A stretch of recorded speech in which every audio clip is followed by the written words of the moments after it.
حمر waxa ninka jooga ee maanta jooga uu leeyahay Soomaali ma kala maaranto waanu jecelahay gobolka Soomaaliland xataa Soomaaliland buu inoo qoro wuxuu raacdaa gobolada waqooyi waanu jecelahay Soomaaliland afkiisa ma soo mari karto haddana wuxuu waxaan u dabaal degayaa 26 Juun wuxuu raaciyaa Soomaali waa muqaddas waxaan doonayaa inaan u sheego taariikhdu say tahay markii Soomaali dagaalkii labaad adduunka laga soo baxay ee Afrika oo dhan xornimada aroosiday ee qolo walba tii dawlad baanu doonaynaa horta Soomaali wixii isugu yeeray ee Soomaali ugu jeclaa ee xoolaheeda geliyay ee meel walba ugu dhintay ee meel walba u orday waxay ahaayeen reer Somaliland waana marxaati iyaguba ay og yihiin maxaa ka marxaati ah haddii aynaan wax qorin waaba la nool iyo waa la garanayaa waxa liya waxa hees Soomaali midnimadeeda ah iyo waxa calanka buluug loo qaado ee maanta reer xamar laga saaro ee gabayne ee hees leh ee haddii la yiraahdo khudbadane bal ha laga soo helo mid ay leeyihiin qolada muqdisho joogtiya gaalka cay mid qura kuma laha dareenka Soomaali ha midowdo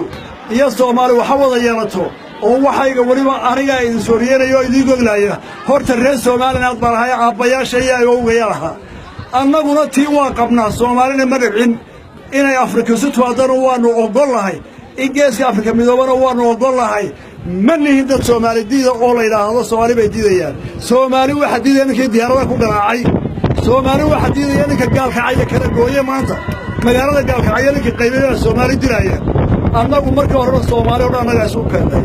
annaga nafta u huray markii ay yagiina dumeynay isquneen inagiina ina dumiyeen waxay daarin noqotay dib inaan taayada dib u dhisano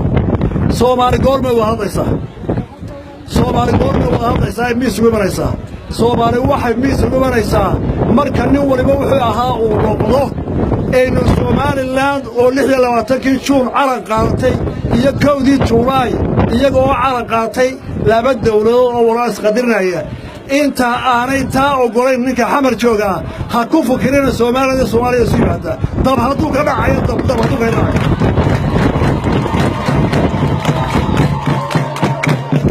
tam ma han micneed ma waxaynu maqli karnaa 30 sano inta kugu garaaco wixii aan rag la soo mariyay ogeeyeen kama dhicin wali adduunyada waxyaalaha ka dhacay Soomaaliya kama dhicin inaan jaanto awr wada in iyadina la kubsado aabeedna lagu hordilo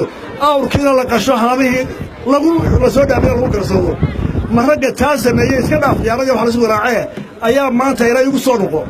waxay doonayaan hadalka xamarkooda waa igu soo noqo ma dhacayso maxay sameeyeen marka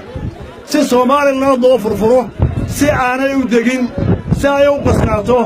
waxa la soo diraa dad xamar ka yimaada oo dabka shabuuhooda iyo halka dhexdooda iyo meesha ashir kala yaaba